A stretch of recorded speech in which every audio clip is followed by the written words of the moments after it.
Hi, I'm Nate. I'm Noah. And this is the second Chats episode of Talking Lion. We just put out a new single called Don't Like Me. And we thought that for today's chat, we should talk to Alex Venegas and Alex Koste, who helped us make the song. Alex Venegas was the co-writer on the first day we made it, and Alex Koste came in towards the end to help us finish the production. Both of them are really great friends of ours, and we just thought it'd be fun to chat with them, especially considering we're all kind of quarantined. So we did it over FaceTime. Yeah. We recorded this episode March 28th, 2020. In the podcast, we lovingly refer to them as the Ugly Boys, which is a nickname that I gave them at a writing camp that we were at. I don't remember why I did it, but I just, they were standing together and I walked in and they walked into the kitchen and I said, "What's up, Ugly Boys?" And for whatever reason, the name stuck.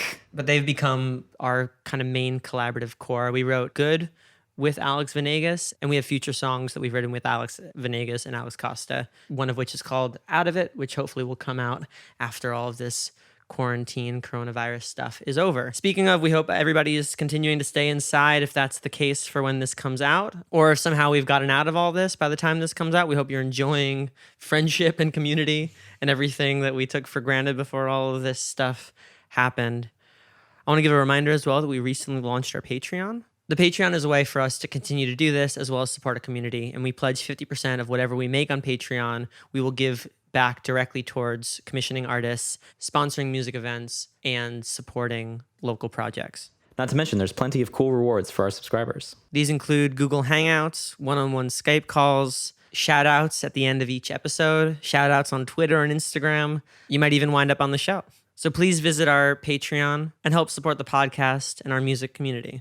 For those participating in the Don't Like Me scavenger hunt puzzle, the 9th and final word is ugly. For those who don't know what I'm talking about, we set up a scavenger hunt on our Instagram, so check that out for a chance to win a cash prize. So, without further ado, here's Alex Venegas and Alex Koste, the Ugly Boys, diving in on our new single, Don't Like Me, which is available on all streaming platforms. And we hope you enjoy our second Chats episode of Talking Lion.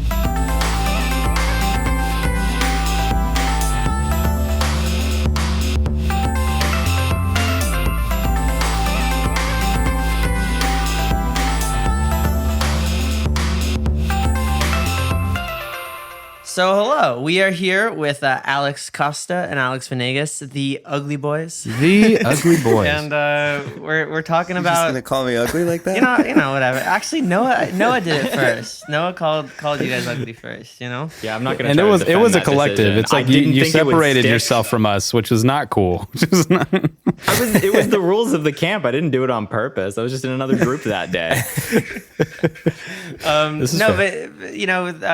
This song we all did together, Don't Like Me, just came out, and so who better to talk it with than the Alexes, the Alexes, the dynamic duo. Alex squared. We're taking a break from what we usually talk about, which is Overwatch, and that's about it. Overwatch and you mean taking a break from what we literally were talking about before the interview started? It's like, how have you been? But also Overwatch, right? Just needing mercy, just.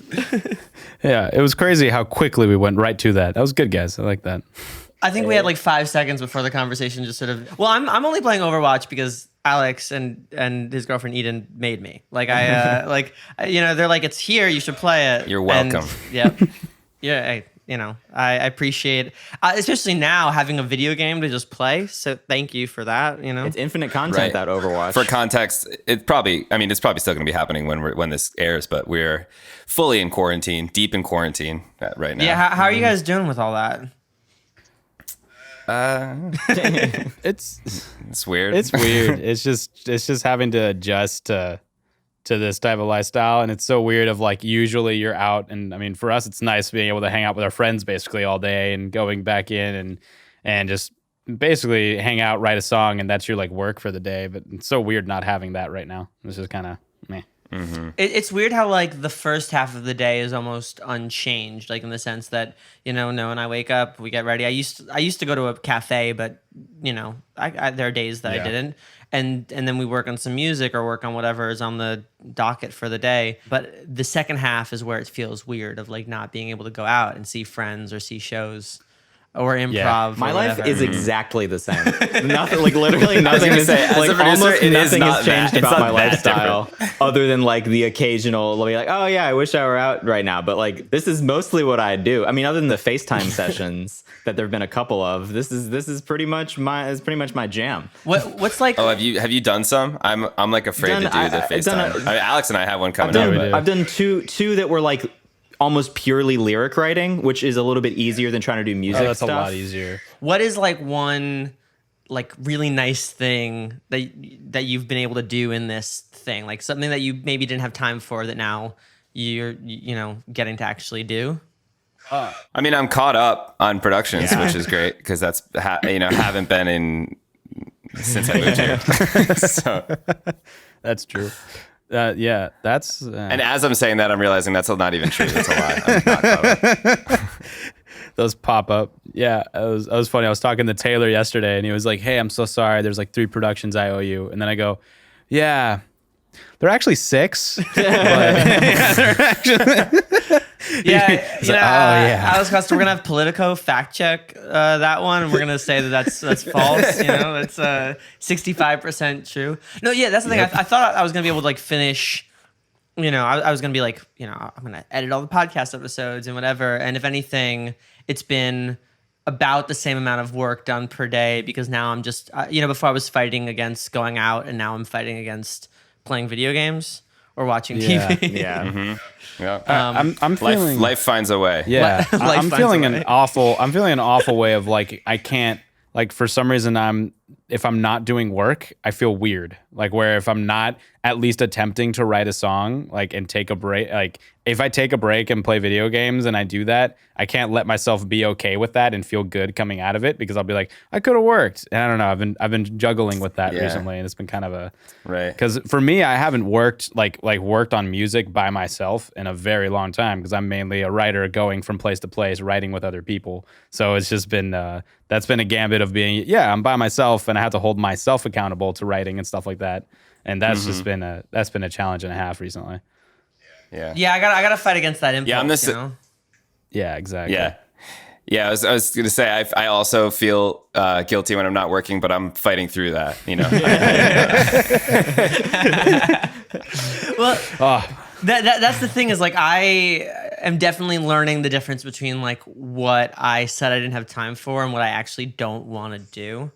Yeah. Like there are all these like there are definitely things that I've been able to get done that I definitely wanted to get done, but there are things where I'm like, well, I'll do it when I have more time, and now I've got nothing but time. And I'm like, I would rather play video games, I think, but that's the thing too, is like, I feel like there's been this weird sort of like wave and like undercurrent of like productivity versus self-care versus like making the most of your time / recognizing you don't have to make the most of the time or whatever. So I feel like I'm trying to balance, like they say Shakespeare wrote King Lear while he was in quarantine. I don't think King Lear's great.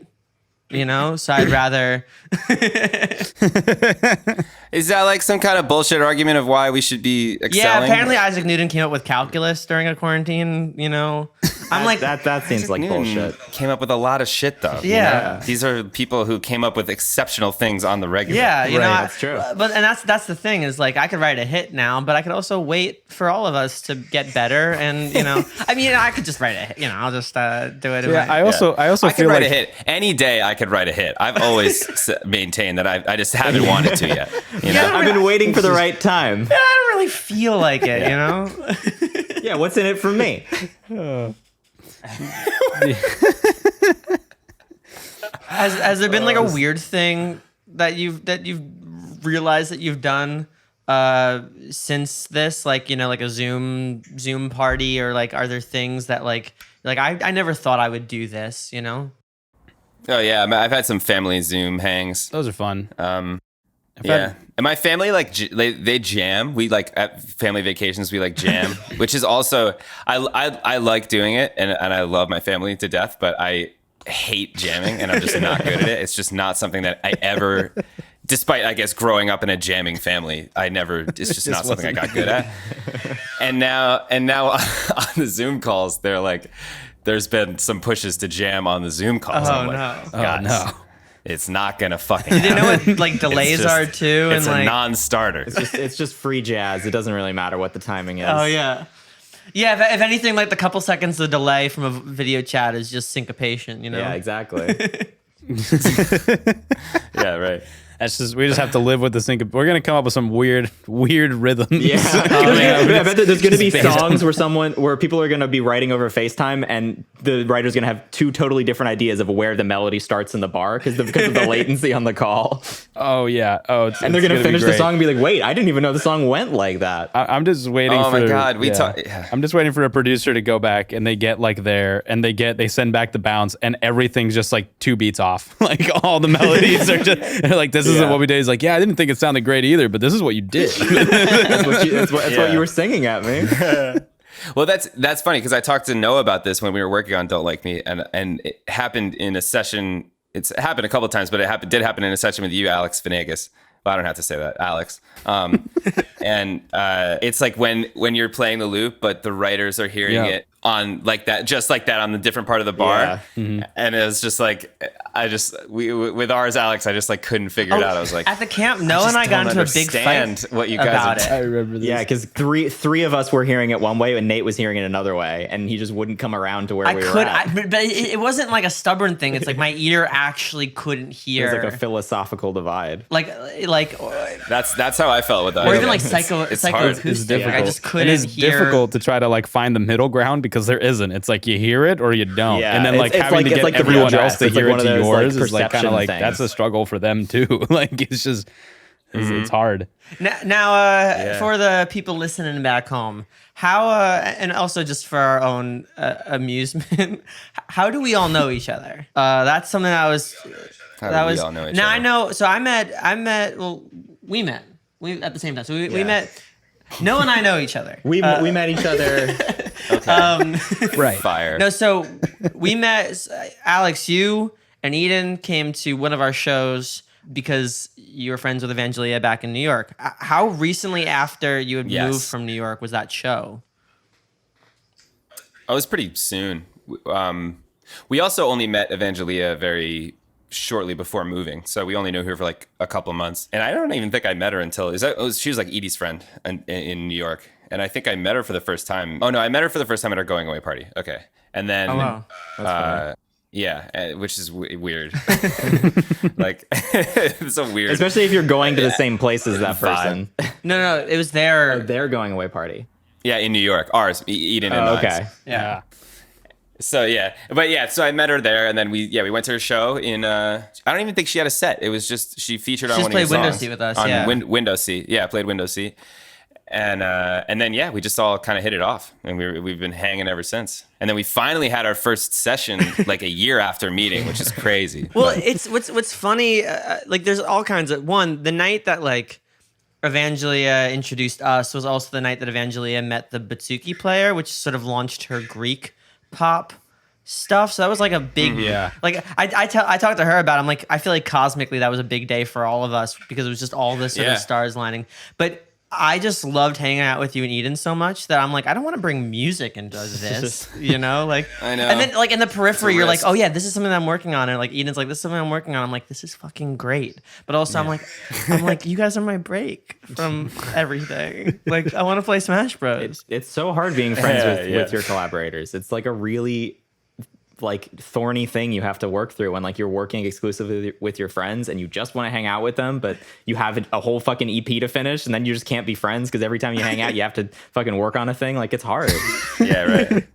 I think it's a very interesting thing between that all of us kind of met separately and then slowly came together to you know, because like I met Alex through Eden, where I'd seen Eden at some sort of ASCAP like collab lab thing. Oh, whoa. And then and then basically before even sessioning or anything, Eden literally was there. He's like, "Hi, I'm new. I want friends." And I was like, "All right, cool." So That so then sounds we like just her. so then we went dancing, I think, Never and met each other then from the next time we went selfie dancing, dancing. Alex was there, and then I taught Alex some sweet moves, and then and then And the rest I is still history. remember them. Well, and it's funny because he's got it. He's got it. Venegas, like you and I'm shaking like, my head. No, I don't.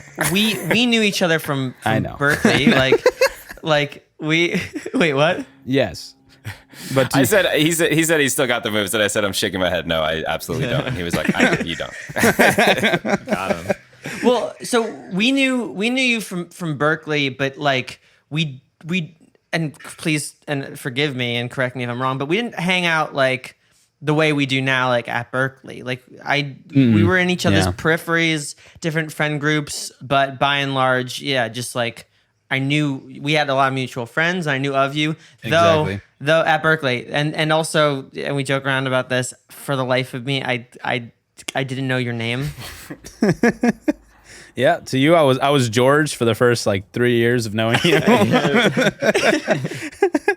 Yeah, As I that was the thing. invited you to play a house show at my place, and he's like, "Man, that George has got a great party place." Wait, yeah. Your house was Pratt, right? Yeah, 16 Pratt. Yeah, exactly. Pratt. Wait, yeah. that was 16 Yeah, that was Pratt? that was his place. And you still do have a great party Whoa. place in LA. Yeah, it works out.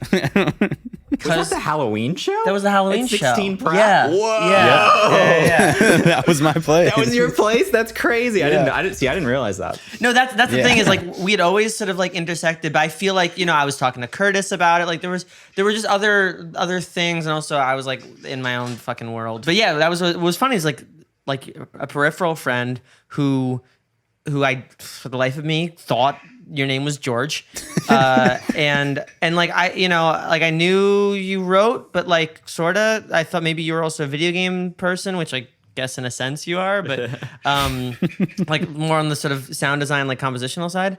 And then Alex and Eden and I had started going to improv, and like the second time we went, like I get to the restaurant and like you and your girlfriend are there. I'm like, oh, dude, yeah, fucking. Obviously, we've been George. friends and like been going, like seeing each other at parties and everything like that. But that was, I feel like, the first time we had like hung out outside of like a Berkeley party. No, definitely. You know? I feel like that was the first like real time, and it was I think you were still living like near LAX or something Yeah. like that at that point. yeah. And you were explaining why Franklin was your go-to bar, even though it was so far away.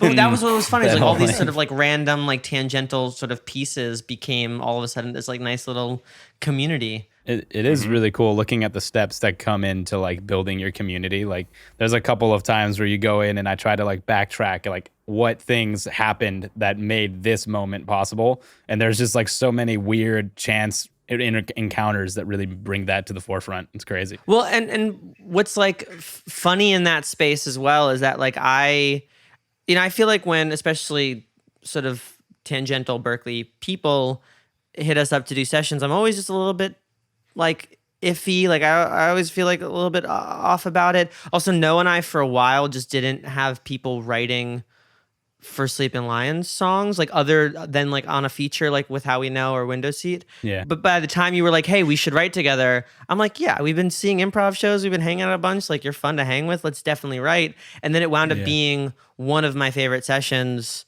of that year. We wrote Good together. 'Cause you were good, you were good, you were good for me.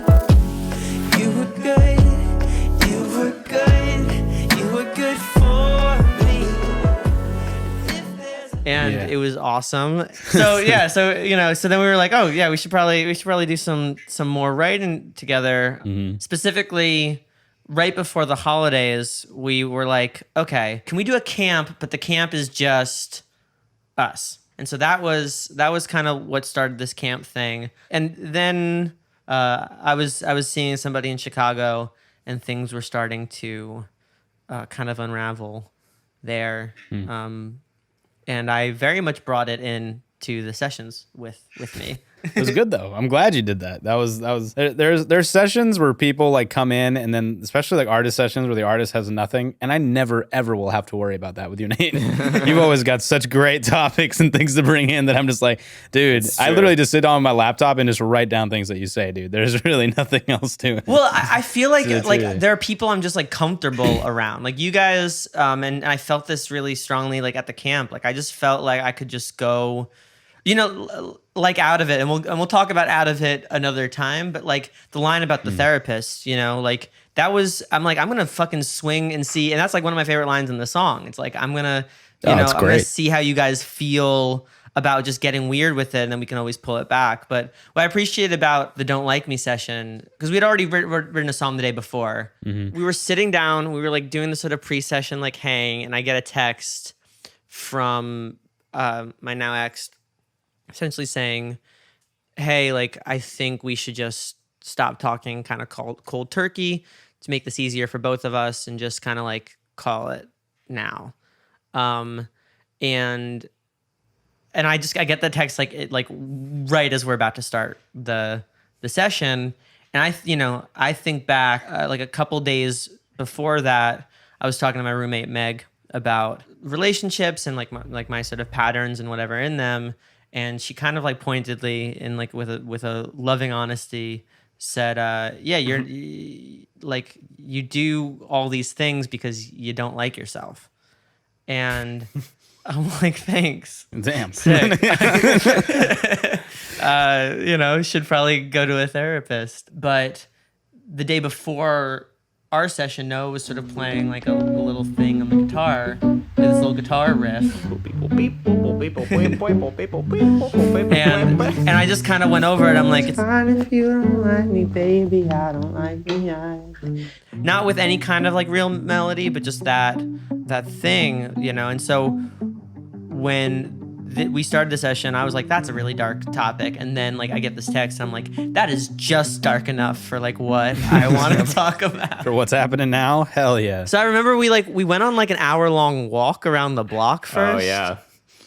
Is that the day we went to El Pollo Loco, or did we just go to Starbucks that day? No, I think the first day we went to El Pollo Loco, and then the second day we did the around the block, and then we got back and we were like, we should keep walking, and then we went to Starbucks because you guys were like, you want to go back yet? And I'm like, no.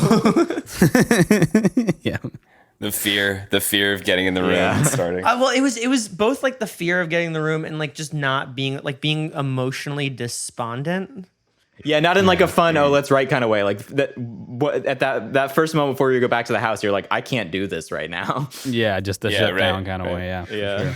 Do I know how to write music? I forget. Can I have that ability? That's how I always feel. Well, it's like, okay, I'm either A, ignoring this to write something, or B, diving into everything I feel about this, and both sound equally terrible. Because I'm either like lying and sort of like distracting and sort of being inauthentic, or I am like processing something I don't like. I'm processing something I wish just didn't happen right now, Mm-hmm. Right. A lot of it was there in the first sort of inklings of it. Like, Noah played the guitar riff. Didn't we record it with like a voice memo too? Yeah, that was voice memo guitars. I was like, yeah. Let me try the Charlie Puth thing on this one, and it worked. It worked well. I just remember you guys, like, as soon as we were back from that walk, and then you just immediately were like, hey, we got this thing. And then you just started playing that, and I was like, this is dope. This is so cool. Yeah. So I just, like, we started going off melodies. It was probably written. I think maybe we had to we re-edited some lyrics, but I think the basis of the song was written in less than like 45 minutes. Like, we just had everything really quickly. Well, and it's just a lot of the connective tissue too. Like I loved, like I think you suggested the having like the what happened being that sort of bleed over line. They're like, what happened? What happens when I'm not there? Like, yeah, and just sort of going through it. And then that triplet. I think it's in the voice memo somewhere of just you being like what if it just kind of has this like run going on?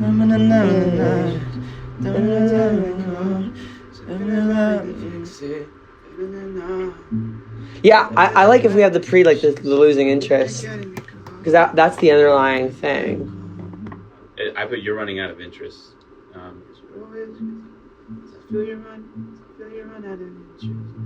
to figure out the way to.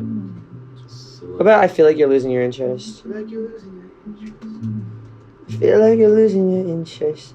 I feel like I'm losing my grip. I feel like you're losing your interest. I feel like I'm losing my grip. I like that. I'm constantly trying to fix this. I'm constantly trying to fix this. Well, I'm constantly trying to fix this while you're over it. Yeah. While you're already over it. But because I know at some point I got boring. You're probably sick of my shit. So I guess this is it. You told me you were happy, didn't think you were a liar. Or didn't take you for a liar. Wait, for which part of the chorus? Chorus.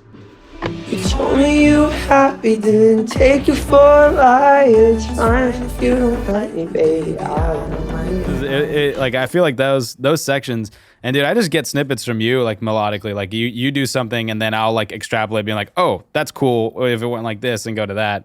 So it's just like we do really quick, especially melodically. We just do a lot of quick back and forth, which I think is a really good thing to have. What I like about writing with you is that like you let me do the lyric things. I always trust you for melody. So if in my perfect world, every song would have just one note like going along. Like I grew up on like Sondheim and like that kind of stuff where I honestly started doing any kind of writing in like a slam poetry space. So the idea of like certain melodies like happening, like you hear me, I'll be like, forget this melody, just listen to how the lyrics are sitting and like the rhythms, but you'll hear certain melody ideas in that kind of work, but also kind of like, oh, okay, well, I didn't go up that much, but you can push that up and make it like, and punch that up and make that like, you can make that work, you know, you can make that feel like an emotional moment. Koste, when you first heard the song, was there anything that like stood out to you, like anything that like resonated as far as like some of the early ideas? I mean, I love the lyric, the concept in the chorus is fucking awesome. It's so cool. It's I don't know. I don't like me either. Just rapping. It's perfect. The lyric is just perfect. And I love it's like almost like a jig. Yeah, it is almost like a jig, you know, which is really cool. And the guitar line I thought was excellent. And I mean, you guys had a lot, but you know, by the time I was joining the song, it was pretty well developed, and all the sounds you had in were so cool. Like those like triplet things that layer on top of the guitar. I just think that groove can carry itself so far. You just on the merit of how it sounds. It's just great. Definitely. We recorded the gangs that day too, and that was really fun. In the session. Yeah, I remember you stepped out did you take a call? I was FaceTiming my ex-girlfriend. Yeah, and then Venegas and I were just in the room, just like, you want to try some production stuff? And that's when I think you came up with just like, what if you just went like hum, just like this like Lion King like tribal humming sound. I'm like, that's like fucking sick. So we just like did a bunch of those and like added some weird shit to the end. Well, when Koste came in later for like, you know, when we were doing the production sessions, we were talking about reference music. And like, and honestly, the first song that I pulled up wasn't like, you know, this pop song or that pop song, whatever. It was the greatest pop song of all time. Yeah, He Is Not One of Us from the Lion King 2. Lion King 2. Oh, what a deep cut. That's good. That's good. Venegas, do you know that song though? I don't think I know that one. That's funny. Deception, disgrace, evil as clear as the scar on his face. You know what's the biggest slapper from Lion King 2 though is Upendi. That shit is amazing. Oh, Upendi. I think He Lives in You is a really crazy song from the Lion King 2. I don't know if I know it. Lives in you. Well, and here's the thing is like, it's not like despite popular belief, we have not necessarily been inspired by lions in this. Typically. Yeah. Oh wow! Well, you're digging that goddamn grave right now, then, bro. No, listen. It hits me. It hit me that at a certain point, like obviously the lion thing has kind of happened, you know, even though we originally had named it after our friend whose last name meant lion in Italian. But it hits me that the moment that we start using the Lion King as reference material is the moment that we have sort of, you know, dug our own. Yep. Yeah. Okay, so have you watched Tiger King? Because we started it last night. Because that's pretty relevant too. I'll tell you, by the time this comes out, that'll be last month's news, you know. But I know no one even remember what it's called or like what that was. What was Tiger that? King. But no, and it was probably obvious, but I don't know. When I came back in from FaceTiming with my ex, which at that point that day we didn't break up, or we sort of did, and then we didn't, and then whatever. Our ending was somewhat drawn out, but I remember coming back to the studio still sort of uneasy about everything, and like hearing the low gang vocals and then being like, hey, can we just do more gang vocals, because I just and I didn't say this part, but in my head, I'm like, I just need to yell.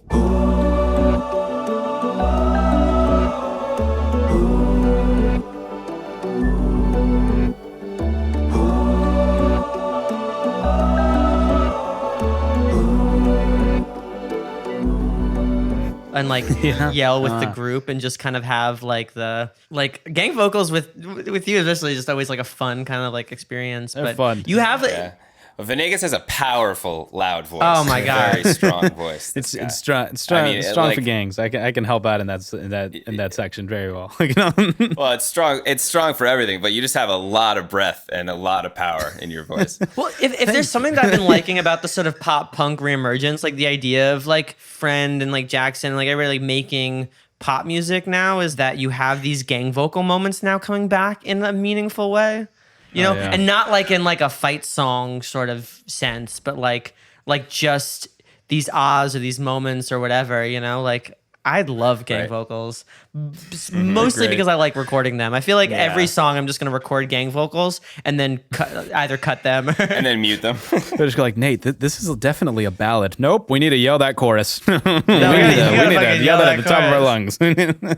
Well, because it's like I think the reason I think everyone loves gang vocals so much partially is that like that's what you want. At the end of the day, any good song is going to sound good with a crowd singing it. So it's just kind of simulating that as well. Just like a simulates bunch it, of people for singing. sure. It sounds like a bunch of people singing your song. I think it's also inviting, honestly, like such an inviting thing to start singing into, and you already know, like you feel like you have a 10 or in some cases like 100 voices just singing with you. That is, it makes it memorable in some places on that.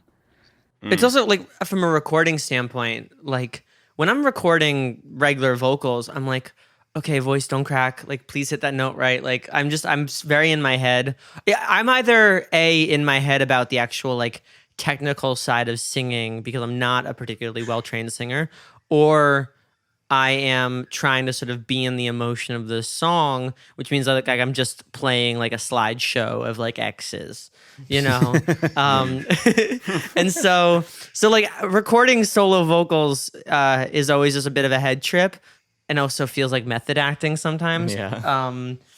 Whereas when you do gang vocals, you're just having fun with your friends and it almost feels like you've had like a little bit to drink with your friends and you're just going off.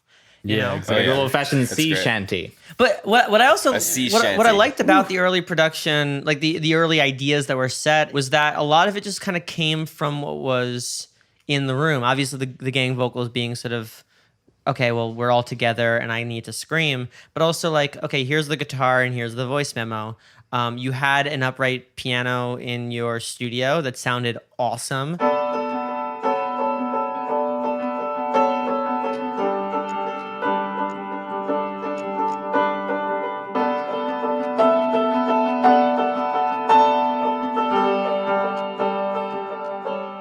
It's an old guy. You gotta love it. I found a tag on it that said tuned by it's like R. Lawrence 1942, and I'm like, oh damn. Whoa, that's awesome. crazy. You know, so a lot of like the piano in there is like unquantized playing along to the thing. And then you have is it a Hammond? You have an organ? Yeah, I have a Hammond organ here too. Yeah. You have a Hammond organ in your studio too that I remember you lay down on the floor and held a mic up to the box.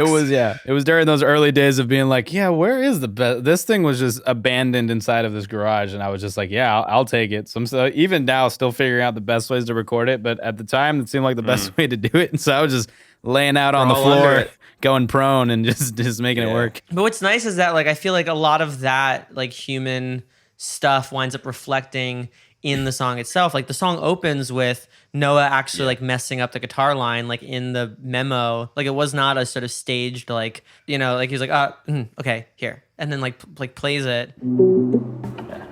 Yep. And you know, when we were just comping that stuff and we found it, I'm like, that's kind of a cool way to start the song because it's about not liking yourself and it's like you kind of beat yourself up on recording a little bit, you know? But similarly, like you know, when I was doing the organ line kind of at the end, I had held out the note mostly because I didn't realize the song had ended.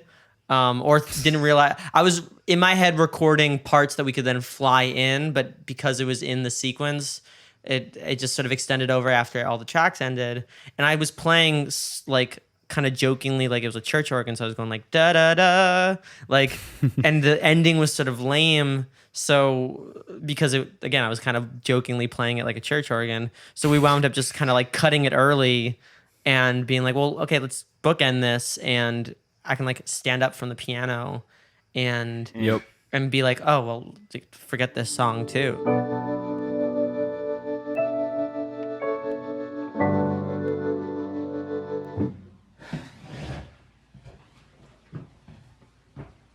Whatever. Yep. That one being a little bit more staged and recorded. But it feels cool. Yeah, and we definitely. recorded on the song piano feels really downstairs, like we recorded it in our house, just in the room, on like a Zoom. Right. Just trying to like, again, making it feel like you're kind of there with this sort of thought, Yeah. Right. So we did the thing.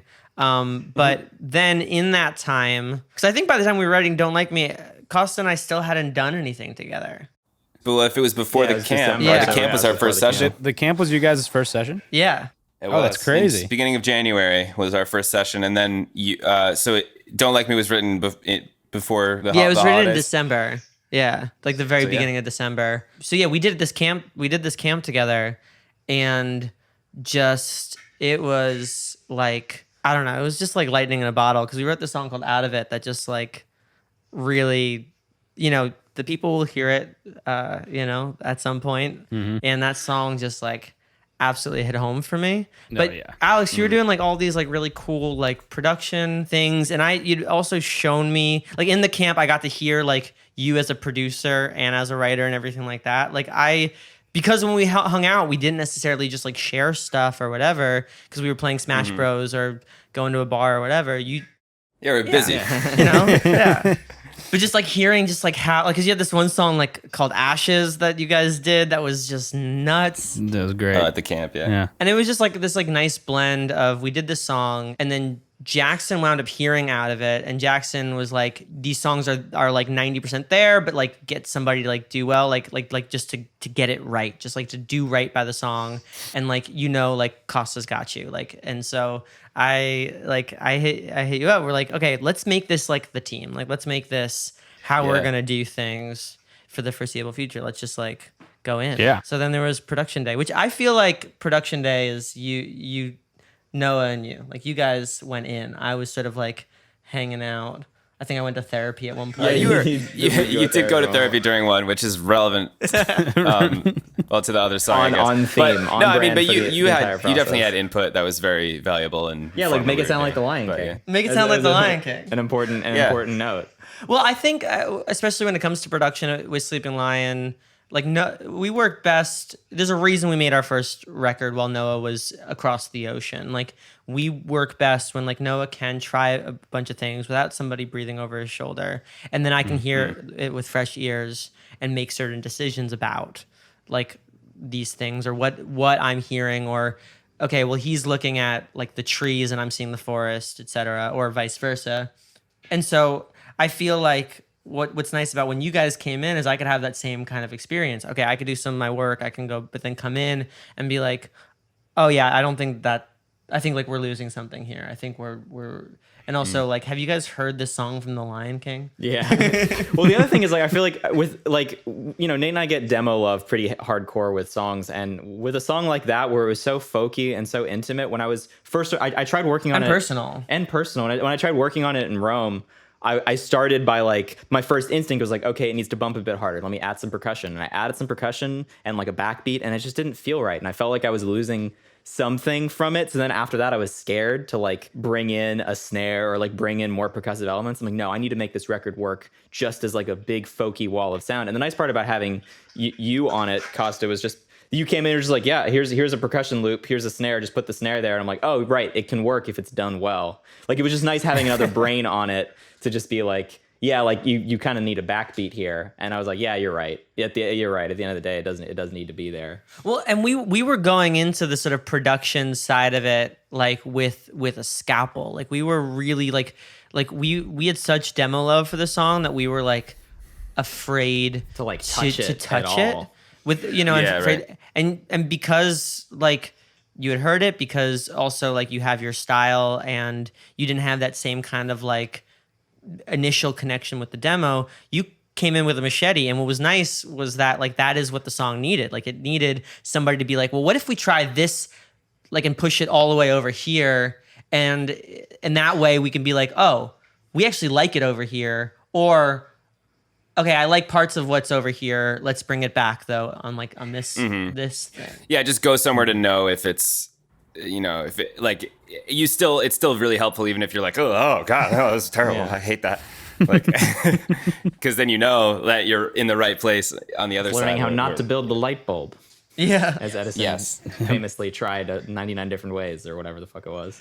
Well, the one thing that we did wind up adding, like before any like between the initial sessions and when you came in, Koste, was like we added the vocoder on the.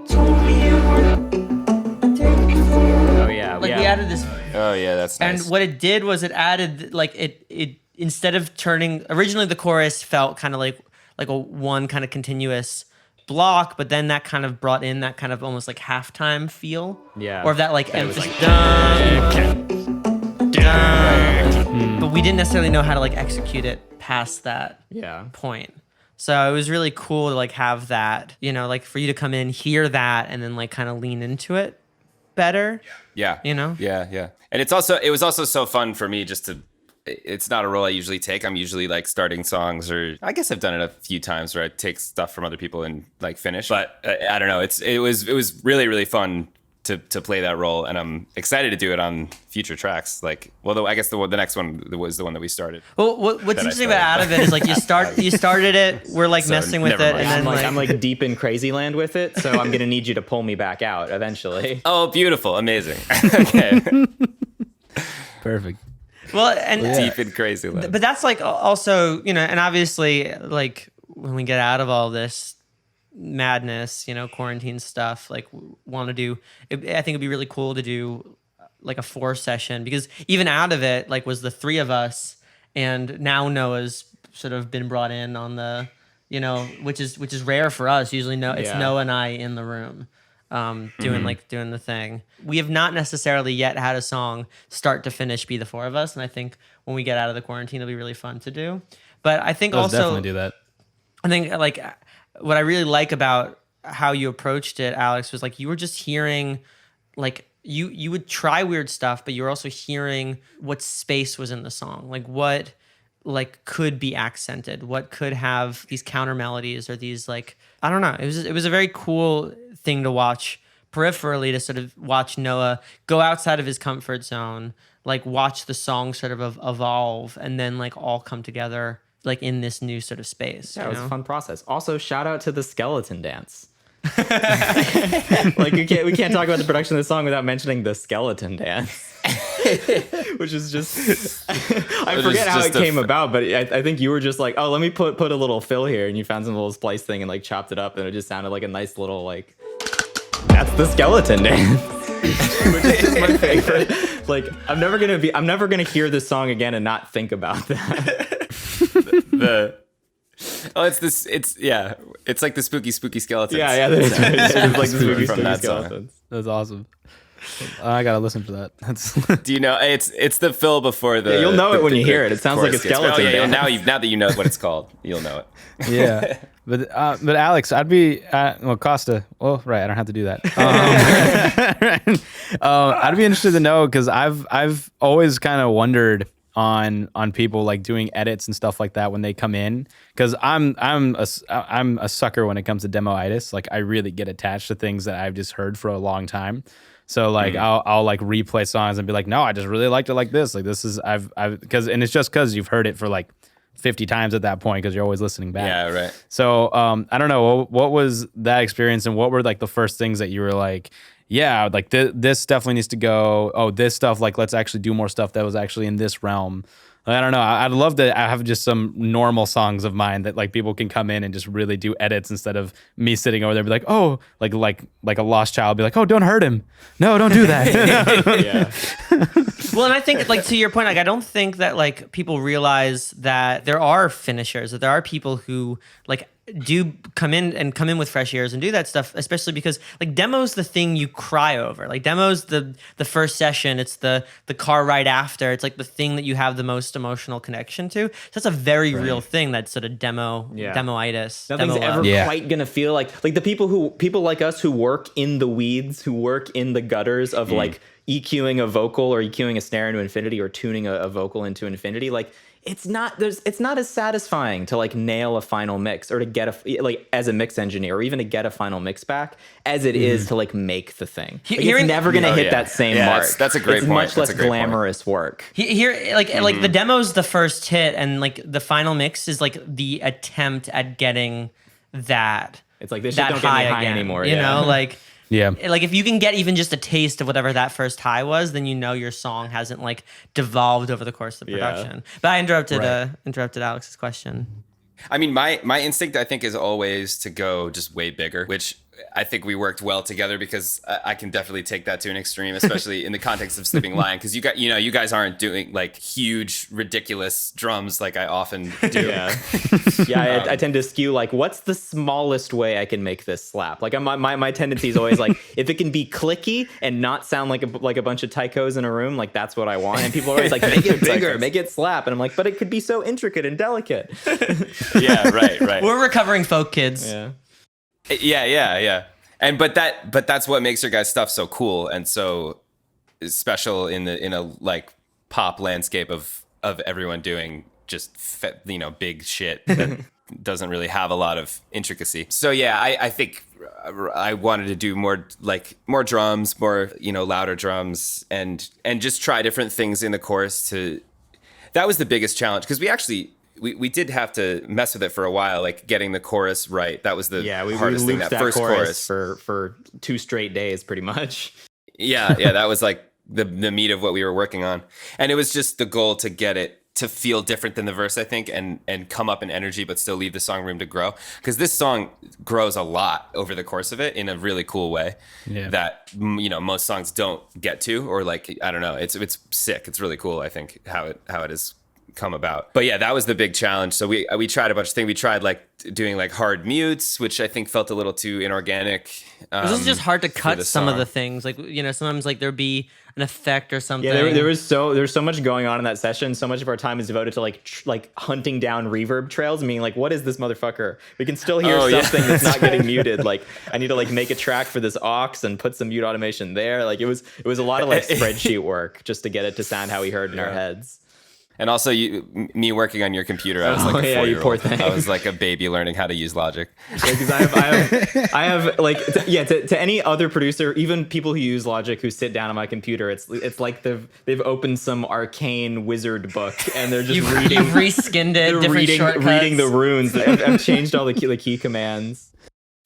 It was literally I saw your Logic and I use Logic, so and. It wasn't all that bad using it. It was also the fact I think do you have a wheel mouse or a ball mouse? No, you have a normal mouse. I have a relatively normal mouse. Oh, you have a normal mouse. Oh, your mouse does this really cool thing with the scroll wheel. Oh, but yeah, if you're not used to when I first bought this mouse, which actually when we did the podcast, I had just bought it and Jackson was like, I just bought that mouse. It's such a good mouse. And he taught me how to use the scroll wheel because I bought it and I thought it was broken. And I'm like, this mouse sucks. Why did I pay $80 for this fucking mouse? But then I learned about all the different scroll features. I'm like, no, this mouse is tight as hell. You just have to get used to it. But at first, I'm like, this is so unnatural. I definitely didn't really learn how to use that mouse, how to play the mouse. But yeah, no, when you first opened your session, I was like, oh, I thought you were in Logic. I didn't realize you switched to Studio One. Exactly. That's but he's in Logic. It just looks crazy what a couple colors will do. Because it's just different colors. Right. Well, I remember too, like with like the mute ideas, like when you guys tried out the. Fine if you don't like me, baby, I don't like me either. Had that hard mute on the either. It fucking hit me. Like I was like, oh, like this can be my ethos, like my intentions, like in the song too. Like the feeling is okay. This is a really sad, self-deprecating song, but it's made for the point of like an attempt at self-empowerment, of like recognizing the thing, resigning to it, and then kind of moving on from it. And so when there was like that cut, it was a powerful fucking part. Like it.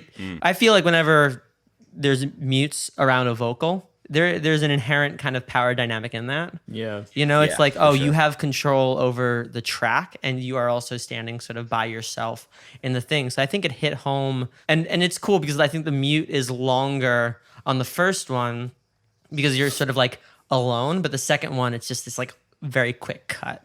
And it was just cool to sort of feel that kind of like intensity come out, not from like adding stuff necessarily, but from adding enough and then having all of that stuff get muted out too in a really cool Yeah, way. it's super powerful. And it helps that I mean, that line is just so great, you know, letting it doesn't work with a bad chorus tag. Yeah, it's a really good, it's a good, really good lyric, and it makes a lot of, it's just, I think anyone can relate to that feeling of that, and, you know, highlighting it does the song a service. Well, it's, and I don't know, I appreciate that, especially because when the line was created, it was coming from like this very real place of like, okay, I kind of get why this person's getting tired of me because I'm also getting tired of me, you know? And it's like trying to Totally. find that kind of balance. It was nice because like the day before too, we had written a sort of more empowering song. So this was like, okay, we wrote something that actually had a happier ring.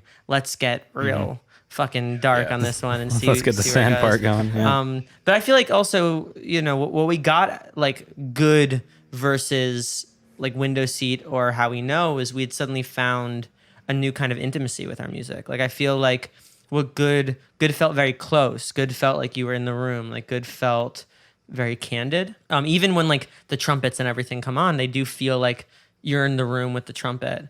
And I feel like with this, we wanted to balance that, like have the chorus be this, you know, big stereo moment, like it was in the demo, but having like the verses feel like, you know, just somebody's talking to you, like this conversation, to the point where even like we, you know, when you guys put reverb in the verse, I was like, take that out. Yeah. Like let's have this be, you know, it's kind of dry vocal in your ear, you know? I like it. It makes it sound like personal because I mean, I think when you're going through those lyrics and everything, is like this is like talking to yourself a little bit and like working through this issue.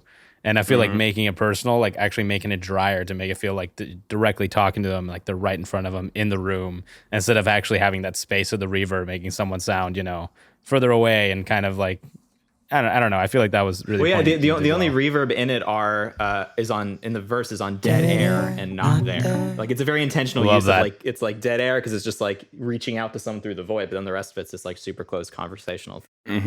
Oh, super cool. Super Yeah. cool. No, I really like that. Are you guys man. are you guys ready for our weekly wrap up questions? Yes. Hit Yeah, us. before we go there, I just want to say, I don't know who came up with the "What happened to your patience" line, but that's my favorite line in the song. What happened to your patience? Because I always think it's a doctor, or you're talking to a doctor, and you're like, "What the fuck happened to your patience?" Doctor, what happened to your patient? What happened to your A patience? bad doctor.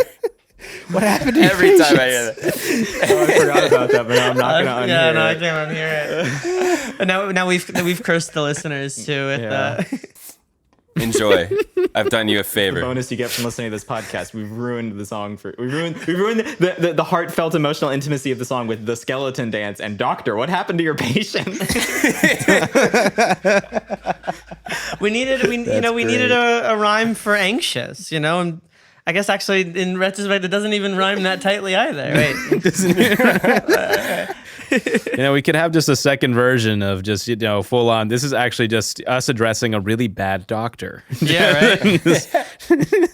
It's like an intervention being like, Jerry, you're just really bad at your job. Maybe consider other things, Jerry. Well, I'm just thinking about like all the little lyrical edits. Like it was like you want me to fight for you, but I'm a shitty fighter was originally what it was gonna be. Yeah. Wanted me to fight for you, but I'm a shitty fighter. It's fine if you don't like me, babe. I don't like me either. And like just like thankful that we like caught these little things. Though originally when we wrote, Babe, I've always been like this, a desperate and annoying kid. like we were all sort of like, oh, we can throw that, like we could probably just change that, and we came up with a line which was like a desperate kind of masochist, and we're like, okay, we're between like being a bit too much and a bit too sort of like direct. Between too Yeah, much that and line not doesn't enough. hit in the right kind of way. You know, and so I like kid because I feel like I always refer to myself as like a kid, like that's Definitely. you know. So at first I was kind of like meant And to be that- like a that to me. placeholder, but it kind of stuck around, and we made sure when we sang it to kind of like throw it away a little bit, like desperate and like have kid just kind of not be vocalized. I just feel like with desperate and annoying kid, to me that's so poignant because to me, even like me being 25 right now, it's like I still feel like a kid, and there's still problems that I still feel like, you know, you're still learning, you're still figuring out how to address this, and like especially Oh, this man, song yeah. being poignant is such an issue that people go to that it makes them feel like kids, and like that they're just trying to figure this thing out. Like, I don't know. It feels, to me, the desperate and annoying kid, I think you did come to me at one point when we seen each other later on and you told me about that lyrical edit. And I didn't say anything because I was still excited about the song. And I was like, yeah, man, sounds great. And I was just trying to think about it. But I was like, I kind of like that line, but okay. Well, it comes back to demo love. Like there's some lyrics where when you hear it over and over again, you're editing it every time you hear it. Like you're like, oh, I'm going to change that every time you hear it. But then there's times where a lyric that you at first sort of threw out that you meant to change, when you hear it over and over and over again, you're like, you know, rule of sevens, like the seventh time you hear it, you're like, oh, I can't change that. Can't change that. now, you know? Dang, yeah, that's so true. But it's also, I like the line after, like, didn't you say you wanted something different? That's, you know, I mean, I didn't share it in the room or whatever, but we had written a song like almost 3 or 4 years ago after another breakup I had. And the first line was, you wanted something different. And so it was like, in That's a my great head, callback on that, yeah. I liked how it felt sort of ending that phrase because it was referencing this other, almost like another relationship too, this sort of like repeated cycle of like going for people who are like into the sort of desperate and annoying kid and then like kind of get tired of it at the same time, you know? Yep. A callback yeah. to another song in the Sleeping Lion cinematic universe. Exactly. the extended universe. SLCU. There we go. Yeah, the SLC. It sounds like a college. Yeah, I guess it wouldn't be a cinematic universe. Hey, You know, don't I'm sell a them big short. fan of, like, We'll get to that. We'll get to the cinematic part of this. It's gonna be crazy. right, It's gonna got a Filming full line series After this coming. quarantine, we're gonna come out with like 3 screenplays. Like, Yeah, it's- yeah. Oh yeah, If I can get myself to actually write them and not, you know, be playing Overwatch the whole time. and not grind. I'll be Tracer. writing in who's going to play me. Just letting you know. All right, you guys ready for the weekly roundup? Yeah, let's do Sure. it. All right. What is something new and something old you're listening to at the moment? New is okay. I'm still What's not sure new? how to do it. Like Benee, her stuff, Benee. Oh yeah. She's so good. Literally everything about her music I'm just loving because it's so tastefully done and feels so simple, but I know how hard it is to write songs like that. And Yeah, it's for just sure. like, gosh, it's so good. It's such a cool combination of like indie pop, like where it's like a really pop vocal and pop voices, but the instrumentation and the choices that they're doing with that kind of does really lend itself to super indie type stuff. Yeah. So I'm and like I love that. So I've been listening to a lot of her and just in awe. It's been great. My new is, I don't know what new is. It's like pop music. It's so dumb. I feel like new literally had to came out this week for it to be new. Like anything older than 3 weeks is ancient history, irrelevant, illegal to reference in a session. Yeah, my new stuff is this unreleased stuff from this artist that is huge, and I'm not involved with anyone. No, Ash Nico. Do you guys know her? No. Ash Nico. She had that song, that TikTok song on called "Stupid," where she goes whack, Oh yeah. whack, whack. But her, which like, I wish people that could have seen your song is face cool. doing that, was too. great. yeah. I love that one. I like that song, but I didn't realize that she has like a huge range, and the rest of her stuff is really fucking cool. And her single right now is called "Working Bitch," and it's so good.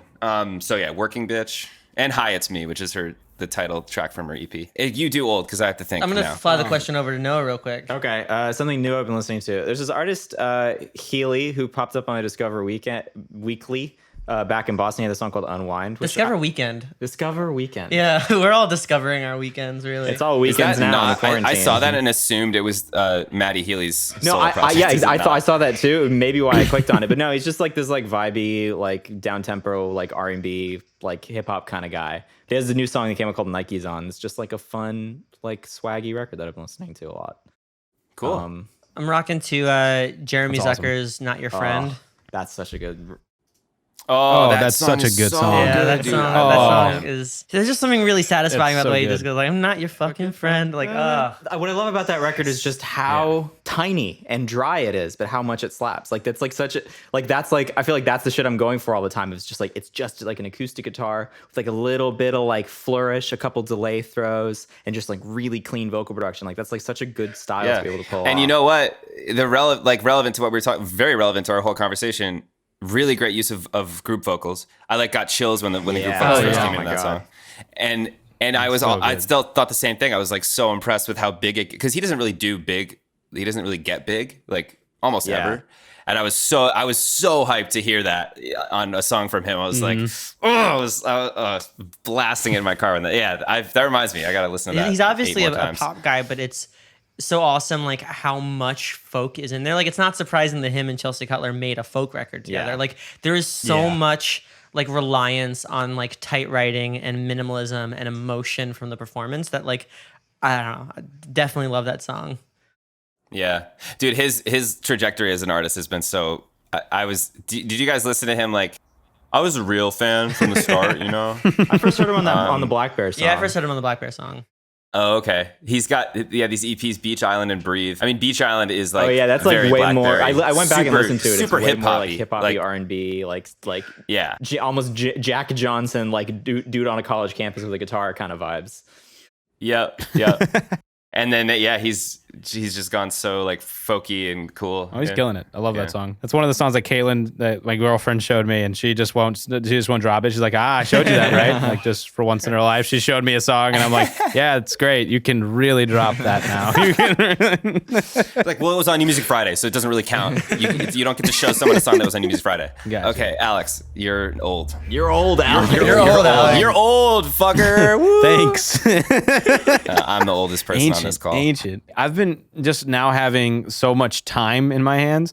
I've been going back because I just recently discovered a spot. Like, do you guys remember when Spotify wasn't like you couldn't save an artist or a song or an album, but you had to put everything on playlists? Do you guys remember when Spotify was like that? No, that was before my time. Yeah.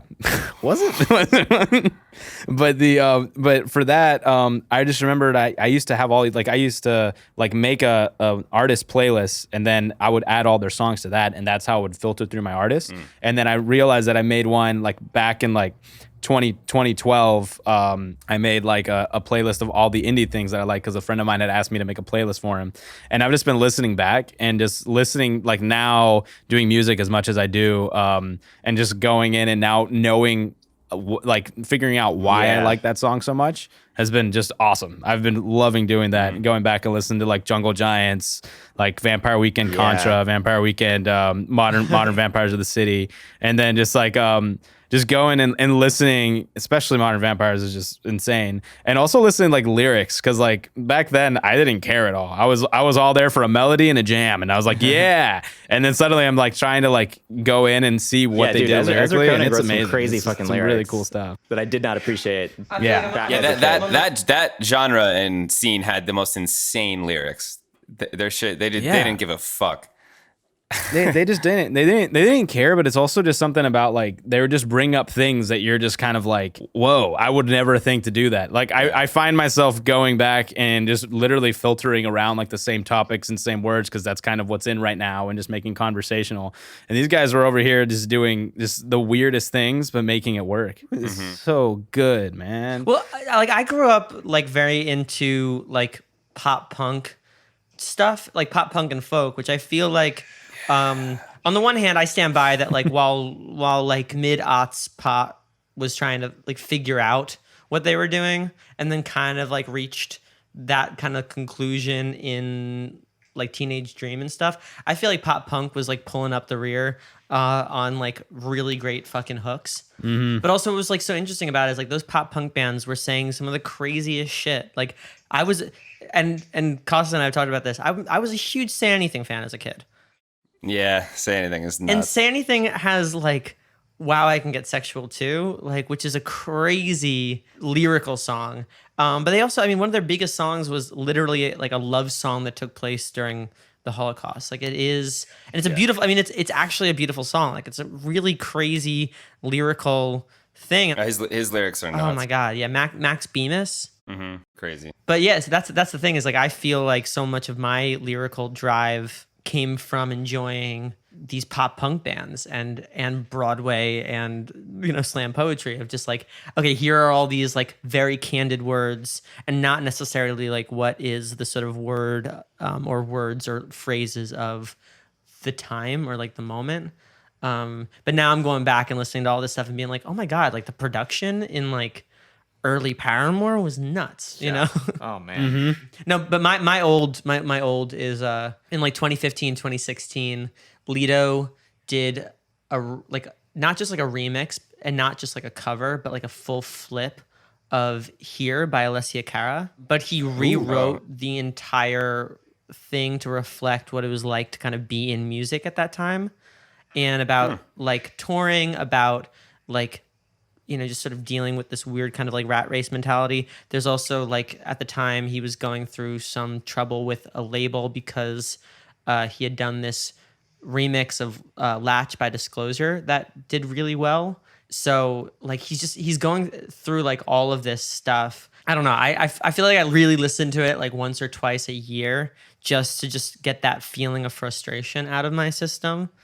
And like I listened to it recently and it just, I don't know, hit home as always. It's funny. I've actually taken a break from listening to music, so I'm not listening to a ton of stuff right now, but I was on a crazy old music kick over the last couple months. So I'm just going to throw out a highlight, which is the Frank Sinatra album In the Wee Hours of the Morning. The Wee Small Hours of the Morning is just like a crazy, it's like his I don't know what the thing for it is. It's like his Drake moment where he's just like just sad and like just it's an entire breakup album of just Frank Sinatra being sad, and the whole album just sounds like a cigarette. Like it's just so it's just so smoky and vibey, and the string and horn arrangements are like next level, and it's just like entered my like one of my favorite albums of all time list. Sounds like a cigarette. I love that. I'm hearting it.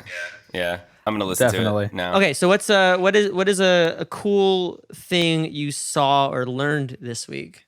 I think for me, I've been like just having a ton of time to actually go through some piano stuff, and I've dug up a couple of those hand-in exercises, and I've been just working through those. Yeah, that brings me back. those are fun. And then I love the ones that straight up like just mess with your head so hard, like you just have to like struggle your way through it at first, and then it's like a very quick like gratification where you do it for like 2 days, and that third day you basically got it. I love it. So yeah. It's just for me, I've never like piano wise, I always learned like chordal, never really classically trained at all. So it's really cool to go through that and actually just see just how many basics I skipped on learning piano. So it was so it's been really cool just actually just forcing my way out of those tendencies. That's a good quarantine task. I might do a scale, just see what happens. Yeah. Do it. Dude, a hand-in challenge. We'll start that. We'll start the hand-in challenge. Oh my god, that's like the most conservatory meme thing ever. Right. I discovered that Triscuits are called Triscuits not because it's like 3 biscuits or whatever, but because it was one of the first snack crackers to be made entirely with electricity. So that's how the name came about. I learned that on Twitter. That's stupid as fuck. I don't know why that suddenly made Triscuits so much worse for me. Triscuits were already bad in my head, but now it's just I don't know. I want Nabisco to fold now. I'm like too big to fail, Al. No. I mean, yeah. I just love how like back then it was like, oh, this is it, guys. We're gonna be the only crackers to ever be made solely with electricity. So we're gonna call them. And they just kept up with that. Yeah, that's like, a lot. everyone's gonna stick with woven grains. How do you make a fucking Triscuit? It's like it looks like a basket. Dude, maybe that could be your quarantine thing, is like you're just making Triscuits from scratch, like Claire from Bon Appetit. Like you're just trying your best. The only fun fact that I could think of was I looked up this morning because I'm about to do a grocery run, and I'm like, what's the difference between bread machine yeast and regular active yeast? And the difference is bread machine yeast is specifically formulated, so it doesn't have to be bloomed, But also, I also learned the difference between just nutritional yeast. Nutritional yeast is just regular yeast that's been deactivated. So it won't rise or it's be alive. dead yeast. Right now, I feel like nutritional yeast. Deactivated. I could use some nutritional yeast right now. I'm hungry. Yeah, for sure. I'm gonna be honest with you, Noah. You just taught me the most about yeast that I've ever been taught. And I'm so thankful. I think bread making has been a popular quarantine task for a lot of people, and I have a bread machine which I have yet to use. So I think I'm gonna finally get into it. You got to do it. You got to make some. My family used to make bread, and it would smell so good. That's such a good smell. All right, lightning round. We're gonna get through the next ones all as right, quick let's do it. as possible. No thought, just like go. Ready? Okay. Movie and TV show that you're watching in quarantine. Hunters for me. And movie? Oh, movie. We just watched. She's Out of Your League. Nice. Oh, nice. TV show, just finished The Tiger King, but watching Better Call Saul. Nice. And movie, very relevantly, if you have seen it, I just with my girlfriend watched The Lighthouse, which is incredible, Oh, wow. but also relevant to being in quarantine. Yeah. You and Eden looking at each other, just like eyes, like, oh fuck. No, what you got? I've been catching up on Westworld because I want to catch up on Westworld. So I've been plowing through the second season of Westworld. Just finished Nice. it last night. And movie, we just watched Coco the other night, which I had not seen. And It's so good. it's so good. Oh, it's it's such so a good. it's such a beautiful little movie. It really I blew made me a away. crucial mistake with Coco though, where I watched it on a plane. And you better believe I was crying on a plane. Oh, I did There's that. nothing Oh, yeah. I could do. It was just me in the middle seat, looking at strangers to my left and right, and just the crying. guy to my left going, Coco. Yep, Coco. What? That is hilarious. That is too funny. My God, that's an honest mistake. I watched Coco for the second time on a plane. Like I knew my You knew reaction what you to were it the getting first into. time. Thought I was gonna be fine for some reason the second time. Watched it and just fucking lost it on the plane. Like just as it, you know. All right, TV show, Better Call Saul and Westworld season 3 just came out, so that's why Noah's catching up on stuff. I'm caught up, and also I'm reviewing them now. So hopefully people like Nice. the reviews just for fun. Under the name Watching Lion on Medium, so that's No, really? yeah, I know. Is that true? I know. Just digging that grave deeper. Movies. Noah took Coco, so we watched Mark Maron's End Times fun stand up. For watching Lion, you need to at least have 1 week where all you do is review like Lion King, Lion King 2, Lion King 1.5, the much slept on sequel, to be honest. There was a series, a Lion King series on the Disney Channel too, an animated series. Ooh, Yeah. There's so much for you. There's so much potential for watching Lion on this. I'm gonna be honest. And then you can go to like other things. You know, there were lions in The Greatest Show, I could do at Men Narnia. or something like that. Oh yeah, no, Narnia, classic lion duh. movie. Oh yeah. Well, there's so much potential. What's the last picture on your camera roll?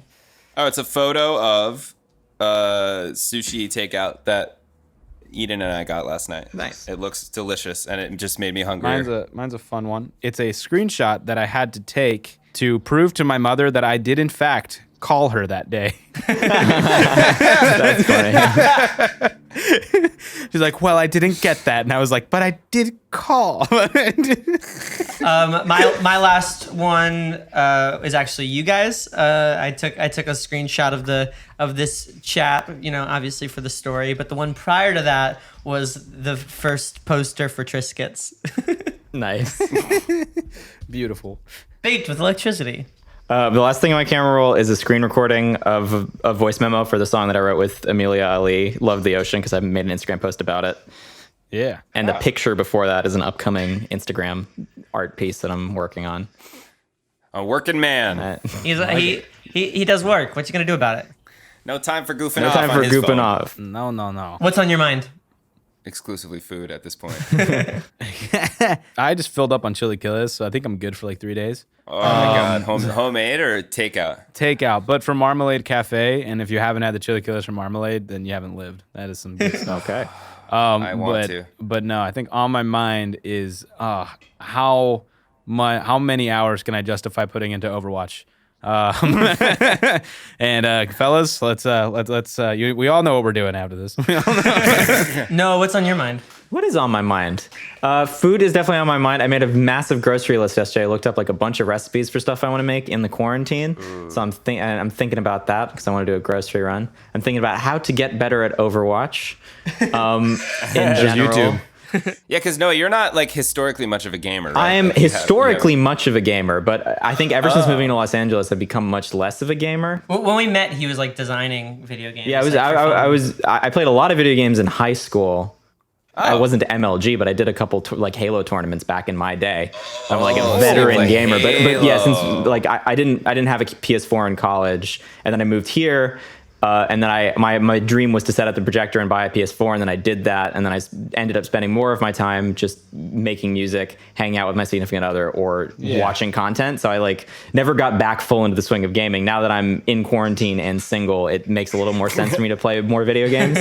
But I'm a little rusty broadly. Oh, dude, I wish we got to play Halo together sometime. I would wasn't, love like, that. I wasn't like tournament at all, but I played a lot. I'm not that good, but I played a lot of it. Well, we'll see which one of us is not that good. Who's the worst? Final question is, what are you looking forward to?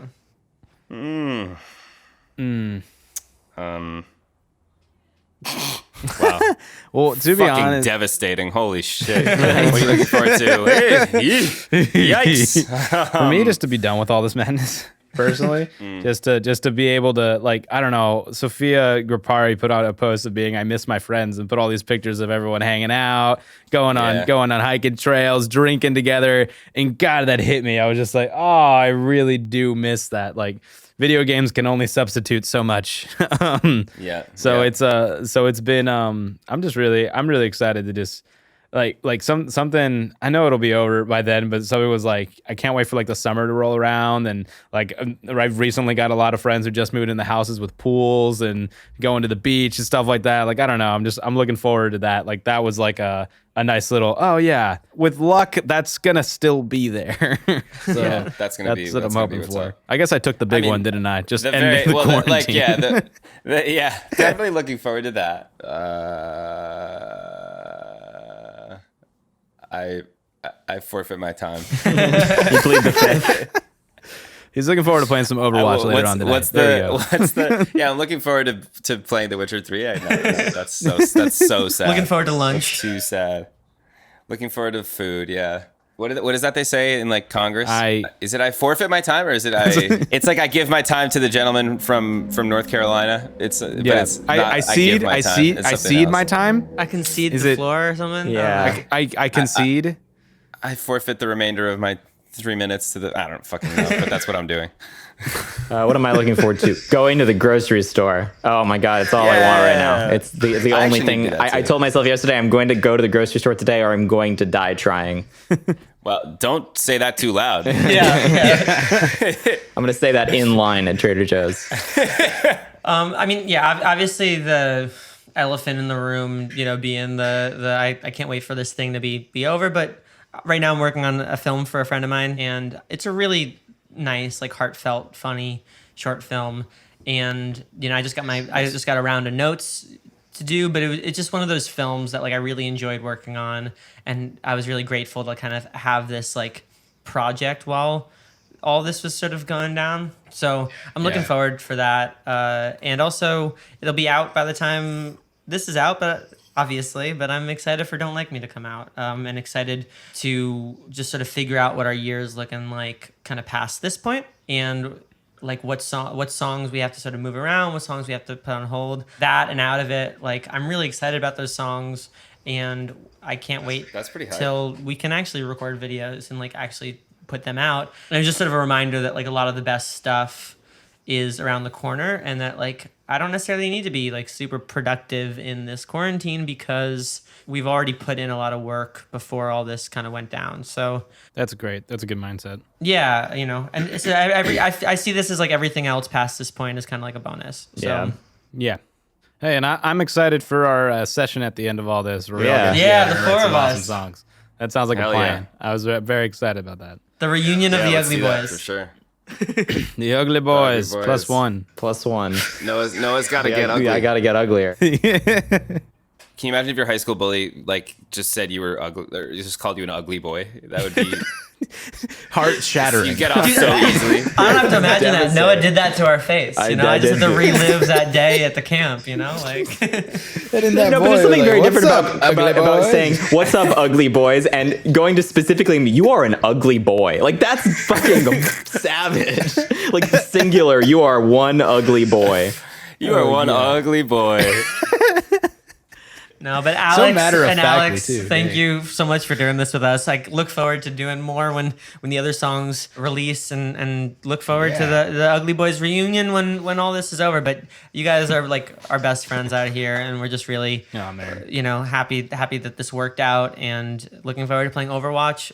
I miss you guys a lot. I think back to like the last time we all went to No Vacancy together, and Alex just like Costa presence, kind of like this, you know, this group that this sort of family that we've built in LA, and it feels especially now poignant considering that was like the last time we all got to go out as a group before all this went down. So I'm looking forward to dancing again and To doing it again. Yeah. You Yeah. got to. Hell yeah. improv and all of it. Sounds like a So plan. good All luck, of it, guys. Eat food, and we'll Overwatch and hang again very soon. Very soon. Yeah. That sounds like a plan, guys. Psyched Thanks, about it. guys. Thanks. Appreciate it. It's fine if you don't like me, baby. I don't like me either. It's fine if you don't like me, baby. I don't like me either. We would like to thank Isotope for their early support of Talking Lion.